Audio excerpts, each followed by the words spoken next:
Shalom and hello from my heart and home to yours. This is TMS Roundtable, where we meet weekly. We have live discussions with interactive Q&As, which I'm very excited about. We inspire, we educate, we bring resources to the mind-body neuroplastic community. Also, each week we meet with outstanding and very brilliant docs that kind of took one leg from the medical model into the neuroplastic model and rather begin to understand the real science and art of healing. We meet with coaches and health professionals and scientists and movie directors and authors. Most important is we meet individuals just like you who are on a healing journey or they're in recovery from various chronic pain symptoms and autoimmune symptoms. I'd like to introduce my guest, Anna Olivieri. Anna is a co-founder of the Digestible app and a neuroplastic symptom recovery coach. Anna's journey is nothing short of inspiring. After years of chronic symptoms, including IBS and migraines and fibromyalgia and TMJ, she discovered the mind-body approach to healing and fully recovered. Today, she's passionate about helping others do the same. Anna will also share insights from Digestible, a brain gut regulation program. It's an app developed with leading experts, our own Dr. David Clark, president of the Association of the Treatment of Neuroplastic Symptoms, Dr. Jennifer Franklin, who will be on our broadcast in a few weeks. Welcome again and share with us and the listeners about your journey. Yeah, thank you again so much for having me. So to start a little bit with my personal journey with chronic symptoms. So I started experiencing some chronic pain when I was in college. And it really started as abdominal pain, which was kind of just like a little here and there. It started out like fairly mild and infrequent. I went to the doctor and they ran a few tests that were all negative, and I sort of went along my way. Um, but as time went on, my pain started getting gradually worse and more frequent. So I started to make some changes to my diet and adding different supplements, and nothing was really helping yet. And I eventually my GI had diagnosed me with irritable bowel syndrome, or IBS. And I was told that I should try to manage it through dietary changes. So that's what I was doing. And so at this point, I'm still, trying my best to stay positive, live with the pain, but it was definitely starting to affect my mindset and my quality of life. Then we come to this 2-year span in my life when I had some particularly stressful years. So it started with one of my closest friends actually passed away quite suddenly. There's a lot of grief around that. The global pandemic happened, a very like globally traumatic experience. I had moved to a new state. I was planning my wedding with my husband, which was an exciting time, but also stressful. I was traveling a lot for work and had a fairly high amount of like work stress at the time. All while I kind of had this feeling like my body was attacking me. I did feel like my body was my enemy at that time, and I didn't really understand these symptoms that were happening, to me, and it felt like I was trying all these different things that weren't particularly helping me. And so during this time, as like I said, it was incredibly stressful, but at the time I didn't necessarily realize that because I've always just sort of been this person that has tried to like soldier on and ignore the stress that I'm under, kind of like minimize it to some extent. So I didn't necessarily see that connection yet. And then I remember this one day I sat down to eat my lunch at work, and my stomach just felt like it was in like this super tight, painful knot. And I couldn't take a single bite of my food. It was just like my stomach was in so much pain. And so I took the day off. I took some Pepto-Bismol, waited for it to go away, but it really didn't go away. That like I had this like very painful feeling in my stomach that ended up staying for the next couple of months. And so at this point, this is when I really started getting desperate to try to figure out what was wrong with me. So, I went to the ER, I went to different doctors, GIs, nutritionists, PT, therapists, a psychiatrist, like really just trying everything under this Mm, to try to figure out what was wrong with me. And, I followed all the advice. So I tried many different medications and supplements and basically every elimination diet you could possibly imagine to try to figure out, like, is there a food trigger here? I also did the low FODMAP diet for over a year, and so anyone who's familiar with that diet knows of just how incredibly restrictive it is. I had done, some food sensitivity testing. I tested positive for SIBO from a breath test, which I later learned that, some of these tests are not all that accurate or useful anyways. But, I was going down all these different rabbit holes, right? Like, which I think is within like the good gut health space. There is many of those that you can go yes. down. And I think that many folks with IBS probably relate to that. Um, and I also had this huge fear around food, right? Which became another huge source of stress in my life. And so I was so terrified about what to eat and what not to eat that that first month when my pain was really severe, I actually lost 20 pounds in that first month. And it came to this point where at one point I was only eating 5 different foods because I was like trying to take this super scientific method type of approach to figure out what the cause of this was. So as you can imagine, this was a very like frustrating, scary time, because despite like it just felt like I was trying so many different things and none of it was really helping alleviate these symptoms. Um, and so I think a lot of people with neuroplastic symptoms come to that point where they're just like feeling like they've tried it all, and And how could it not be physical? It's physical, and I gotta keep finding a physical reason because I'm having physical symptoms. yeah, yeah. And, I now working as a coach with people with neuroplastic symptoms, I have a lot of folks come to me at this point where they're like, I feel like I've just tried everything. And I say to them, that's actually good news from a neuroplastic symptom standpoint, because it means we might be barking up the Yeah, wrong tree here, right? yeah, We might be trying to treat the body when it's really a mind body connection um, issue. And so, anyways, when I was at that point, in my internet research one day, I came across Alan Gordon's podcast and Tell Me About Your Pain. And I ended up reading his book, The Way Out. And that was sort of my starting point on this journey of taking a mind body approach to my symptoms. Um, but oddly enough, as I started to kind of like dip my toe into the TMS world, my pain actually shifted. I started getting new symptoms. And I started having jaw pain, um, pretty severe headaches. They were diagnosed as migraines, and this like pain in my limbs, like kind of like widespread pain that was diagnosed as fibromyalgia. And so, I definitely went through like medical testing and sort of the medical path for those as well to try to figure out what was going on there. But eventually, it actually helped me that I had all these different symptoms because it helped me to get on board with and kind of accept the fact that this was really a neuroplastic or TMS thing. Because I started to see this like common denominator of my brain and nervous system creating all these different symptoms in my body.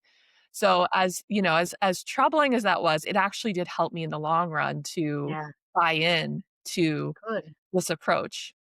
What was going on emotionally at that time? Because again, you're still having symptoms. You understand that maybe there's some psychological, you're not thinking it's woo woo, you're thinking maybe there's a point.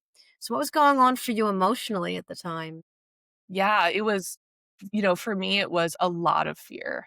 I was living in that pain or symptom fear cycle that I think many of us fall into. And, at the time, I didn't realize that, you know, I was trying so hard to get away from my symptoms, right? Like I was trying so hard. And I didn't realize at the time that by doing that, I was kind of inadvertently and innocently fueling the symptoms themselves. Beautiful. Yeah. And, I didn't see it. And I do think there was a mental block for me a little bit around how could stress and emotions in my brain create symptoms that felt so severe and debilitating. It's hard to believe, especially within the cultural context of how we understand health in our bodies and how we experience our bodies. Like it that was a big jump for me to make in my belief system. And I'll say I was pretty stubborn.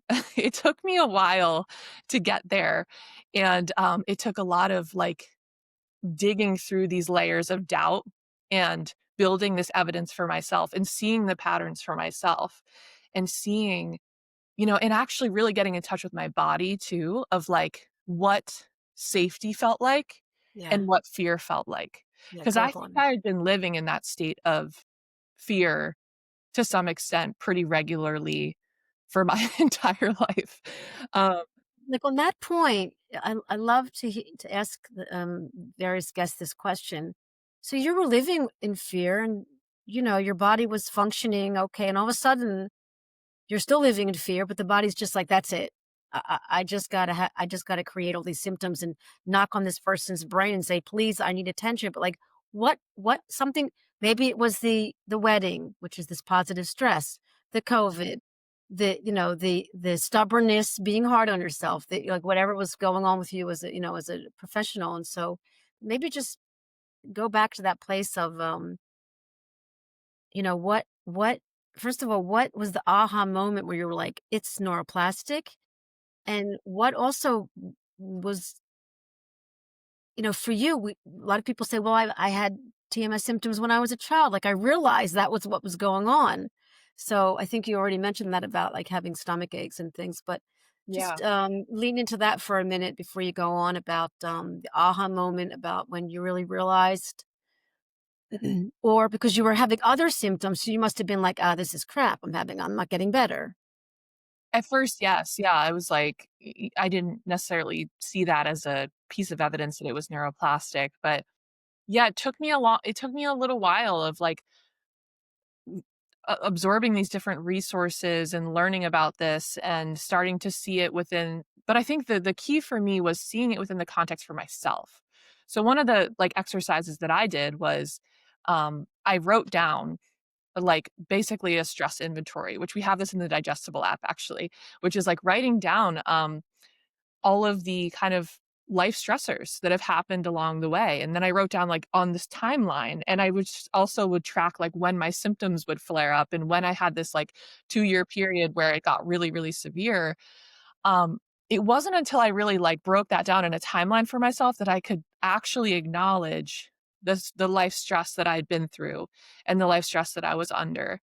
Because like I said, I think many of us do this too of, like, kind of minimizing the amount of stress we go through. We say, "Oh, someone else has it worse," or like, "Oh, it wasn't so bad," or, "That's life," you know?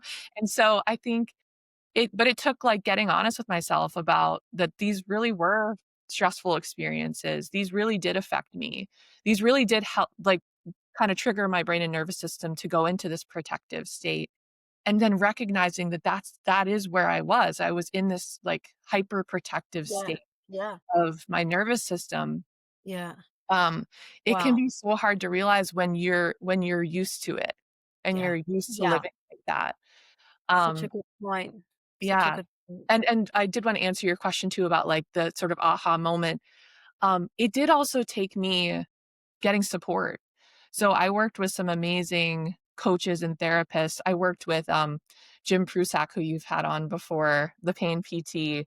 He really helped me see for myself that this was neuroplastic. He helped give me that kind of, like, reassurance that I needed at that time, because I was really stuck in doubt, and I had trouble kind of, like, fully jumping in, for a little while, but once I really did start to trust the process and trust that this really was neuroplastic and trust that I had the power to do something about it, that was another key piece. Um, when all those things, those beliefs started to shift for me were when the symptoms started to shift, were when I was doing these tools and practices, Yeah. they were actually they were actually really clicking and they were actually really helping. But it was like I had to get to these sort of like subconscious beliefs that I was holding on to that like I'm never gonna get better. Um, this isn't, maybe this isn't for me, maybe this isn't neuroplastic, maybe this process can't work.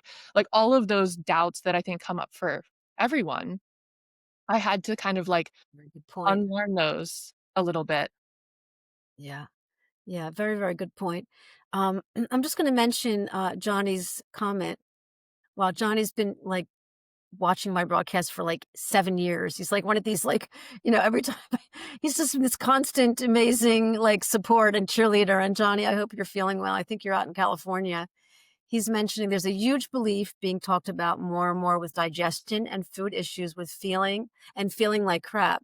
And that being parasite, so much of to the point, holistic doctors, influencers, and coaches all are talking about fear mindset over them, but also selling products and stuff. So your point, Johnny, is so for sure fear is one of the three main reasons I believe with all this.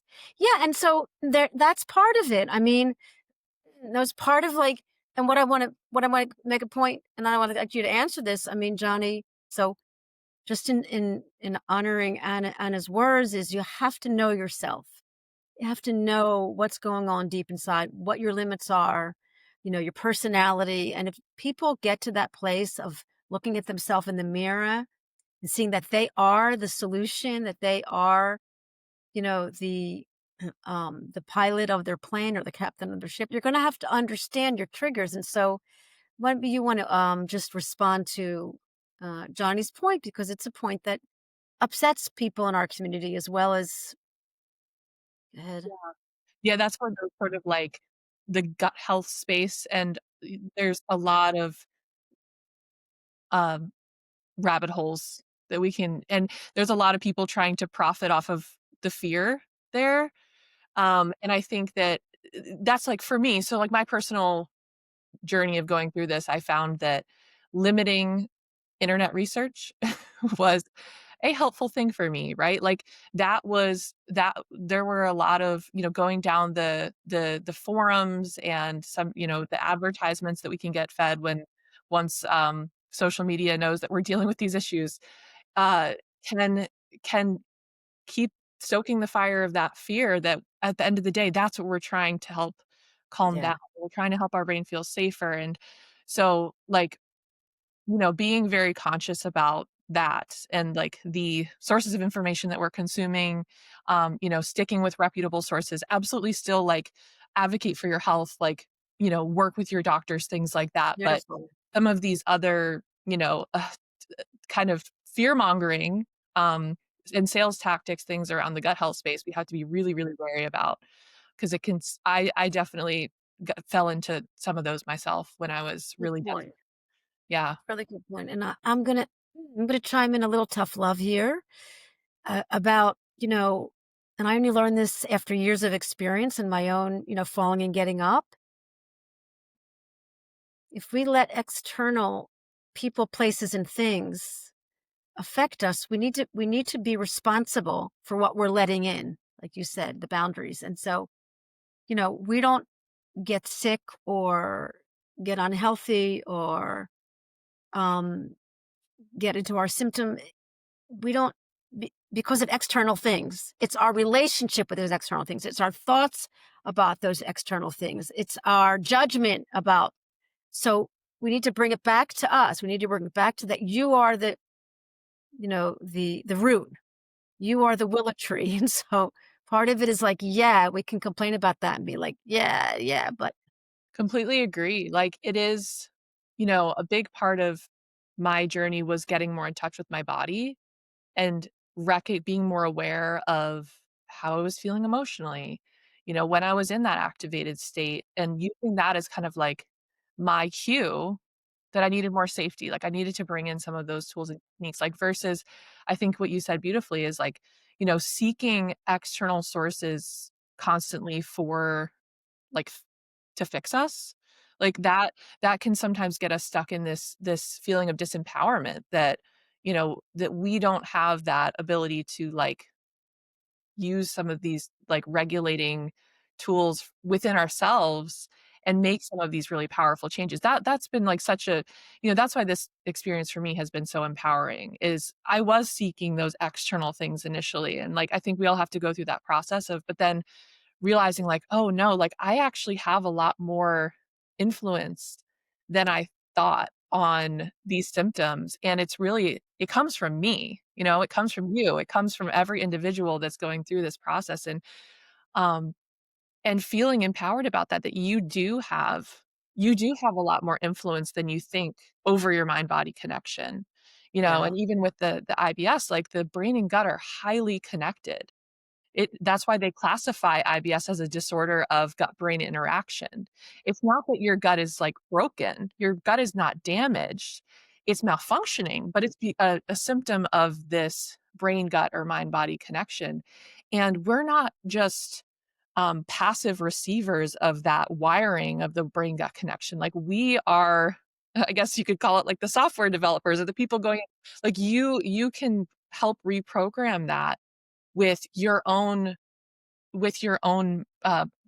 working with your beliefs, working with stress, working with your emotions, working with these things that are kind of like often hidden to us. Like we aren't always like taught about these things or how to leverage them in a really positive way. But, I speaking from my personal experience, like it's such a powerful thing when you can get in touch with that and learn like, oh yeah, like I have that ability. Like it is such an empowering Very experience good. to realize. Yeah, and granted, chronic pain and autoimmune symptoms disempower you, but it's just again about your relationship with them because you yourself, are again the willow tree, this the center, the tower, so of strength or using your symptoms as your superpower, which is another discussion. But I want to mention Ellen's um question. Very useful to hear Anna talk about the leap regarding belief systems and cultural context. For me, says Ellen, knowing and believing in the body mind connection for decades, still doubts come up in my lived experience. Wow. Yeah, those doubts are that is such a process to unlearn those, like, to work with those doubts and kind of, sometimes it's like it feels like we're building this evidence or building an argument against that doubt, right? Of, like, seeing those patterns for ourselves in our own lives. But, yeah, it can I do tell people, like, even my coaching clients, like, you also don't have to be 100% bought in for this to Yeah. work. It's Yeah. okay to have those doubts come up along the way. In fact, I don't think anyone is 100% convinced that they have a neuroplastic symptom until they're out of it, right? Like, Yeah. You can do this with doubt. You can absolutely do yeah, it. yeah, We honoring Dan Ratner's crushing the doubt, but you can, it even says it. He said it on my show with him. You can do this with doubts because doubts are also a part of the process. So absolutely good point. And, I know that Ellen's a yoga teacher and she's a little bit older and she's a yoga teacher and she's, struggling a bit. And I think, you know, TMS and neuroplastic symptoms, they happen to smart people. They happen to brilliant people who know a lot and are even in the field. I mean, it happens to all of us. And so part of it is this humility, this trust, this belief, like the body always speaking. The symptoms mean something. And I was just asking Dr. Clark, he had a special Zoom for some members of the ATNS, and I even wrote him because I was writing something down that he said, because I always like to get his take, Dr. David Clark, on why are we still experiencing symptoms after all that we've done? And he's always like, there's something in your brain still protecting you. There's some story that's still being told that needs to be, you need to bring safety and calm. So there's a reason. No one's blaming, but we are here to kind of dig deeper or peel another layer of that onion. So I wanted to really get to the app, but I'm happy to see a few questions here. Lena is here from Miami. When I have my neurological symptoms flare up, I feel the need to use the restroom. I know it's the vagus nerve. Smart woman. I did an epigenetic test and I don't have toxins. What would be a good approach for brain gut sensations? yeah. That's a very prime example of the brain gut connection. And when you think about we talk about this in the digestible program is how the stress response impacts not just pain perception in our body, but also the digestive process, right? Because when you think about that response gets activated. There's all these different hormonal, biochemical things happening in our bodies. One of the things that happens is our body says, I'm going to divert energy away from digestion right now, right? Thinking about that fight or flight state that we go into in the stress response. It's deprioritizing digestion at that point because it says, we got to make sure that you are going to survive this threat that your brain is perceiving. And so what can happen is it can lead to an increase in the speed of digestion for some people, or a slowing down for other people in the form of constipation. And so this is where, and this can happen so automatically outside of our conscious awareness sometimes. And so it's really about, you know, um, looking at what are those sources of threat in our lives. Sometimes it's an emotion, sometimes it's a relationship, sometimes it's the symptom itself is or food, or everyone has sort of like these different sources of threat in their lives, or different patterns that their nervous system has subconsciously kind of fallen into that is triggering that stress response. And that's another thing in Digestible that we do help guide users through, is identifying what those hidden sources of stress could be. And this was true for me as well. Like I said, I did not recognize those sources of stress for myself until I had the tools to help guide me through that. It just wasn't something that I was necessarily aware of. Yeah, wow. So I want to talk about the app because I'm very excited about the app called Digestible, which is a great name. It's a fabulous name. Tell us more about it. Yeah, so first let me just kind of like share a little about Digestible. So we worked with this amazing team of clinical advisors, including Dr. David Clark, who is a GI and has treated thousands of patients using a mind-body approach. And so we created this app called Digestible. And so this is specifically for people with chronic digestive issues like IBS, to help them learn about this, not just the mind body connection, but the brain gut connection, and how things like stress and emotions can cause that connection to essentially malfunction. And so, one of the great things about the app is it gives you these daily evidence based practices to help regulate your brain gut connection to help reduce symptoms over time. And so one part of it is, I think, what you're mentioning is like some people have this like really great self-awareness already about like what their triggers are. Some people don't. So we do guide people through like helping them identify what some of those triggers may be, because they're often can be hidden to us. And like I said, everyone's unique. Everyone has had different sources of stress and threat in their lives, or that their brain is perceiving, right? And those are things that can absolutely lead to pain and bloating and diarrhea and constipation. Um, and so, uh, but another part of the app is this sort of experiential exercises. And this is where I think, to answer your question about moving from understanding to actually shifting, right? Like that to me happens when we're connected. That happens in the body. That happens when we're connected to our bodies. And like, and we start to become more aware of what safety feels like, right? Because I can sit here all day and think I'm safe, I'm safe, I'm safe. And it's like, like the cowardly lion and the Wizard of Oz, like, right? Like but am I actually feeling that embodied feeling of safety? And so sometimes we do have to like look at our underlying beliefs that could be blocking us from like really embodying that feeling and working with those. But then it's also like these great exercises around like creating experiences where we genuinely do feel safer.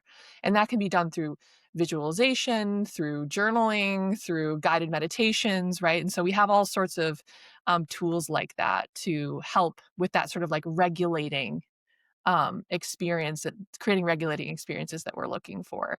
Wait, great. And what if they don't work, Anna? I think what you said is so true. It's like and this is where I was stuck for so long, so I get it. I really didn't think like, I have no chronic pain today, but I truly there were so many times when I thought that it would never be possible for me to say that.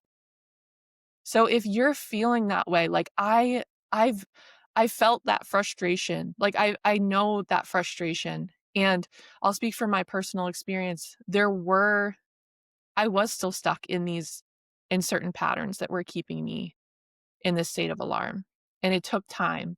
It took time for me to unlearn them. And it does take time sometimes, but like if you're staying open to it and you're really using yourself as the guide, right?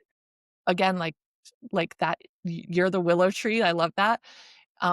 That is where the answers lie often, is in your own experience, in your own feeling, in your own body, in your own mind, right? Like that's where you're going to start to see the patterns for yourself. These frameworks are great, but it's like seeing it for yourself is often, I think, where the big shifts can happen. Yeah. Yeah. And maybe you can chat about this too, because I know you're a new coach and you're meeting some amazing people. And I really hope that people will also find you and work with you on any symptoms, IBS or not. But sometimes we need to go, for some of us, because of our brilliant minds and our stubborn minds and our strong nervous systems protecting us. Like Patty, there's obviously your nervous system is protecting you. I believe sometimes we have to lean into other theories, and I call them the quantum, you know, really um, losing mental rehearsal, like believing, like the theory is if you act as if you're better, you will be better. If you begin to act like the person you want to attract to you, you will attract that person. If you want to act like you're well, because, I don't even let people use the word sick. Like, what do you mean sick? You have you have neuroplastic symptoms. Your body's imbalanced. You're walking on your head. That's all. I mean, like, we're all doing that in our own life, but you're having pain, and I'm having fear. So let's just look at how we're all going through this.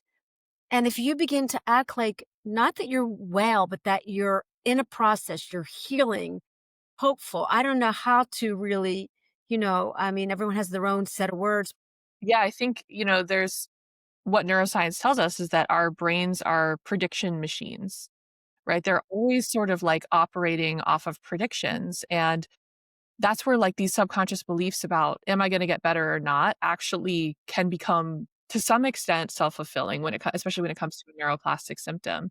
I definitely saw that for myself. Like once I started to shift this belief that I could actually get better, one, it helped a lot fall away. And two, it was like I was creating that positive prediction that then my brain could like this is why things we have to control for the placebo effect in every drug trial that's ever done because people's expectations do matter. And so we can kind of like leverage that for our own benefit when we start to try to shift that belief that this is how it's going to be forever. And that actually leads me to another thing I wanted to talk about with digestible because um, a big uh, another big part of our app is I think IBS can come with some unique challenges like fear and avoidance around food, which can inadvertently kind of like fuel the symptoms themselves when we start to feel like every mealtime is like a minefield. And Yeah. so we do have this a dietitian led food response retraining program that helps people actually like supporting and safely reintroducing avoided foods at their own pace. And the reason this made me think of that with the predictive processing piece is that can happen with IBS and food, right? Like we can start to become very fearful around certain foods and think that, associate those with a certain reaction, digestive reaction or digestive, you know, uh, symptom. And a little exercise that I like people to do with that is like, think about if you were to like visualize biting into a lemon right now. What, like, might you notice? Like, you might notice, like, a little, like, saliva coming into your mouth or, like, you get a little bit of this, like, digestive activity in just anticipating eating that food because of your past experiences and what your brain is predicting is going to happen, right? That sour taste is gonna come in, and it's like we're no better than Pavlov's dogs with that. And so, this can happen with IBS when we start to, have fear around food, and we start to predict that we're gonna have symptoms in response to certain foods. Um, they found this in studies that the mere expectation of symptoms can be enough to trigger digestive symptoms, even if they don't actually eat the food that they think they're eating. And so that's what we work on in the Digestible app is like helping heal that relationship with food. Because there's kind of a common misconception with IBS that like dietary restriction is the only way to treat it, or that food is like the cause of IBS, which it is not. Like I mentioned, this is a disorder of the gut brain interaction. And so foods can certainly play a role in symptoms, but it's not the root cause. And so, like, what the research tells us is that it tends to be more about less about the food itself. It's more about like how the brain and gut are responding to the food as if it's dangerous. Love it. I love it. I love it. Very important. Say that again. Very Yes. important. It's more about how your brain and gut connection are responding to the food as if it's dangerous. So things like predictions play a role in that. Stress, emotion, right? Like our current emotional state. And so we have tools in the app to like help people prime their bodies for eating, get into that nice rest and digest state where we do digest food with ease. And like helping break down some of those potentially negative predictions that we're having about food, knowing that that can influence our symptoms as well. So we're kind of like exactly what you're talking about, is kind of the predictive processing component is a big part of digestible, especially with how we relate to food. Yeah, and I think I just noticed with people that get better that I meet from the broadcast and some people that I meet over the years, you know, they understand about the brain, like, they study what cancer is. They're able to say the word cancer. They're able to say the word, "I have this condition," like, they're able to have this healthy relationship, this and sometimes I get a little bit like, people will throw a rotten egg at me when I say this, and I'll duck and because it's a little bit out there, but, you have to love your body, and I'll say it every week. You don't have to, but I'm asking you to think about the difference of hating your body to loving your body and how a brain would be like, "Hey, I can go on vacation and be a brain. I don't need to protect this person with all this information. Okay." Like I'm simplifying it, but I'm meeting people who are saying they loved their tumor, they loved their cancer, they loved their colon, they drew pictures of it, they understood it. They understood the inflammatory, responses. Like this is what I'm hearing. So I'm just a messenger, and so is Anna here. They're understanding that their body's not against them. And in honor of Linda's question, she's having very severe symptoms for a very long time, lots of tests. She says that she thinks that she believes she's okay. So, what might be happening with someone severe as Linda's symptoms and her not being able to what do you think, Anna? Yeah. Yeah, and I don't know all the specifics of your situation, Linda, but, with even for folks that maybe don't necessarily have a fearful relationship with the symptoms themselves, like maybe that's not a huge source of fear for you of, you're not fearful about something being wrong in your body, but there can be other sneaky sources of fear, other than just fear of symptoms that could be keeping your system on high alert. I'm thinking about like how we relate to ourselves, right? Like looking at some of these common personality traits like perfectionism or people pleasing or like catastrophizing. Like we may have other sources of stress or fear or emotions, repressed emotions in our lives that we haven't discovered yet. And so that's such a personal journey, right? Like of like uncovering what those are. But just want to kind of validate that like even if you don't notice a huge um source of fear around the symptoms themselves, there could be other things. There could be other things keeping your system kind of in that state of high alert that would benefit from being addressed. Yeah, good answer. And Linda, stay with it. There's hope. Sometimes, and I'm going to address Patty's response. We know about extinction bursts. We know about when we start to feel better and apply and implement the methods and strategies. The brain, this is conditioning response. The brain's like, oh, no, no, no. I'm locking up even more inflammation. Get that fire, get that lion there because we are in danger. And that's actually a sign of like, wait, there's change. Just like what happened with your symptoms. That was exactly what happened. And I said, what do you think about the extinction burst and people getting worse when they're like, that to me is like, stay in it. That's a sign. Yeah. It's happened to me many times. I had a pretty severe extinction burst after the birth of our son, and it threw me for a loop. It did. You know, my brain wanted to go back into that fear cycle, but once I started just getting back on the horse, so to speak, and like you said, like just continuing to apply those same strategies around helping my brain feel safer, it went away. It went away, and then I knew it was an extinction burst, and I was like, "Oh, yeah, that's what that was." And now I don't fear those anymore because I you start to build more confidence to, like, as you start to see this pattern that you you you you just need to do the same things that helped you the first time, right? It's like it is kind of like treating it the same way. Yeah. Yeah, and there's a very good point about fear, and I talked about this with Dan Buglio, and I have a great little talk with a guy here in Israel who had 10 whatever years and years of pain, and then he just met his fear. He was like, "Oh, it's the fear." Eh, Like, let's look at the fear. Let's look at the fear of the symptoms. Okay, the symptoms are there, but then we have the secondary fear, this relationship with it, which is absolutely in our ability to shift that. So yes, it's scary. Yes, the mindful gardener says don't look in the toilet anymore. Like we have to sort of have this different relationship with our fear, and that shifts it.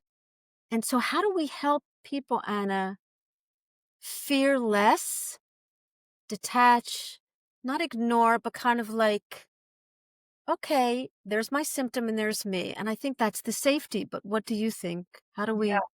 it's a really great point. I think when we think about what fear is, it is that it activates the stress response. It puts us into that fight or flight state. And so when we're in that fear, what it what fear is yelling at us to do is to do something, right? Like fix it. Jump into action, fight or flight, right? Avoid, right? Run away from this feeling or fight it, right? With this kind of frustration energy. And that's where I think whether it's the symptom itself coming up or we're noticing the fear coming up is like, how can I actually do less in this moment? Right? Like, how can I actually find a little bit more stillness, slowness, acceptance of what is happening right now, knowing that this is a temporary thing that's going to pass, right? That every sensation is temporary and always changing. Every emotion is temporary and always changing. So how can I navigate this experience with a little less resistance and a little less doing sometimes, right? So Because fear beautiful. wants us to jump into action. It wants us to do something. That's where I was with my symptoms. I was doing so much. And that's where, I said I was innocently and inadvertently fueling my symptoms by letting fear drive me to the next thing, right? Like, but it was actually like when I there was so much more healing in the doing less, in the not Wow. than there was in the doing.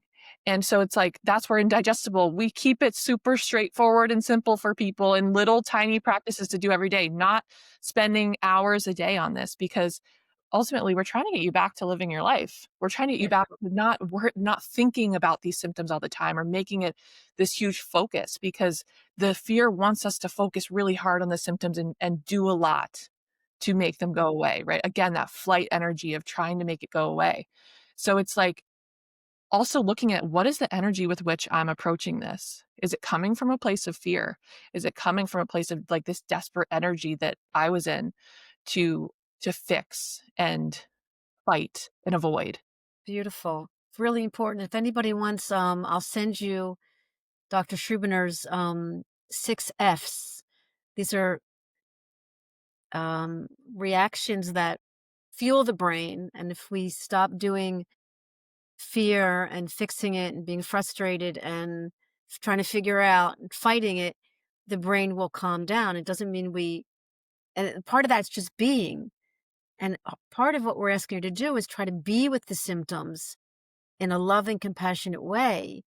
Even though doesn't mean you don't have to feel the fear. We want you to feel your feelings, but there's a way to be angry and fearful and sad and not trigger your brain. And this is knowing yourself, and this is practicing. And part of this, like ongoing symptom, drama is about repetition. And I always believe people in this community are really close to getting pain-free. They're just have to repeat it maybe a few more times. It's about patience and repetition, and I know with all empathy is not easy. So I think that's why I come on here every week and I'll continue is just to keep, repeating and repeating the same things. We're saying similar things each week about the hope and the inspiration, the belief that you are not a victim, of this body, that there's something big happening here. Any feedback from your users of Digestible? It's a great question, and I'm happy to have Anna answer it. Yeah, and so the feedback has been quite positive. I know some of our users have said that it's really helped them identify some of those hidden triggers for their symptoms. Also, just the education specifically around the brain gut connection and how that helps. The biggest negative feedback we've gotten is people want more, want more of it, and so we actually just released uh, um, a ton of more content into the app. The food response retraining program led by Melbourne-based dietitian Ingrid Currington, she's amazing, and a ton of more daily practices. So you're always getting something new each day Wow. to keep you on this track. Hopefully not get too bored, right? Because you're getting like little different variations of practices every day and like you said, practice, it can take this like repetition, right? That's how we rewire our brain gut connection in our brains is these consistency. So that's where it's like we keep it simple. We don't want to overwhelm people because again, we don't want to make this your full-time job, but just little practices to do each day can really help keep you on the track, right? Wow. And that's amazing. And I'm very excited to answer Patty's question because you told me before the show that you have 2 weeks. Yes, perfect segue, Patty, because I wanted to share. We want to offer a code to get the first 2 weeks free of the program. So Care 14. I'm going to type it in the chat too. It'll also be it'll be on the so it'll be on the in our YouTube in the description. Any other questions about the app or anything else you want to say? And again, the app is a complement for some people. Some people use Curable and that's all they needed. Some people needed Curable and a coach. Some people need a Curable and a brain retraining program. Some people need a Curable and a group therapy process. So whatever we're here working on finding out what you need. It's such an individual process. It's not cookie cutter. Um, what makes the app different from other apps like Curable? Yeah, great question. Yeah, I think the real like reason behind creating this app was to give specific education for digestive symptoms, right? Like talk because the thing with IBS is that it's not just pain, right? There's other symptoms that are happening that and understanding what's going on in your body when those things are happening and how is that tied to stress and emotions and some of these other things. And we share a lot of the research around IBS specifically. And then another big focus of our app is like really common sources of fear for people that are dealing with these types of issues. So people tend to have a lot of fear around food or fear of leaving the house. There can often be kind of this like shame and embarrassment part of digestive issues as well that we talk about in the app. And so and then also we have a support group. So if being able to connect with other people that are dealing with these same types of symptoms, and we have anyone can download the app for free and listen to our repository of IBS specific recovery stories. So this was something that I wanted when I was going through it was IBS specific recovery stories. They can be a little bit harder to find sometimes. So we are building a whole repository of those for people to go in and listen to. And you don't even have to subscribe. You can just go in and listen to them. Do you need to build a routine through the app? Is there a timeline for the progress? Yeah, and so it's a little bit personalized. So especially thinking about the food response retraining program, it comes up with a unique schedule for each user. So there's not like a set timeline for anyone. It kind of depends on how many foods you're reintroducing and things like that. And so it's a little bit personalized in that sense of like we tailor it to your specific needs and goals as well of what, you're trying to accomplish there. But so we're going to round up the hour. I just want to respond to Linda's last, I know she's really suffering. She might have to get surgery, but in honor of that, I mean, my one of my teachers, and often he's on the round table. He'll be on in January, Dr. David Hanscom, who is a spinal surgeon, spinal deformity surgeon, not doing surgery anymore, doing this neuroplastic threat safety mind body work full time. He will recommend to people if they're getting surgery that, there's a whole protocol you can do heading into surgery. And I'll say that to many for sure, if you need the surgery and that's what's happened, that, the organ needs to be taken out or something, but to apply and implement these neuroplastic methods, like in having the app with you after the surgery, is the best insurance that you will succeed. It's like almost like a done deal. Like you got the surgery. Okay, so you affected the structural part. And now the brain, which is controlling, which is like not call him like the Wizard of Oz. The brain is like controlling everything, your eyes, your nose, your mouth, your colon. Then apply these methods and you will absolutely live the life that you deserve, even with, a part of your colon out. What do you say to that, Anna? Yeah, I think that regardless of what's going on structurally, the brain is always playing a role. It's always playing a role. So even it's like no matter what the situation is, like these techniques can still be helpful even for things that warrant surgery or things that there's like something physically that needs to be treated in the body. So that's kind of what I like to tell people is like these tools there's really only a benefit to helping your brain feel safer because that's the filter that all of the sensory input that's coming up from our body is always going through here and it goes through our limbic brain, which is our emotional center of our brain. So working with helping your brain feel safer, reducing the resistance. And I did want to say too, I was responding to the question about like I don't, mentioning that she didn't feel a lot of. I think it was Linda. I didn't feel a lot of like fear around the symptoms or something being wrong.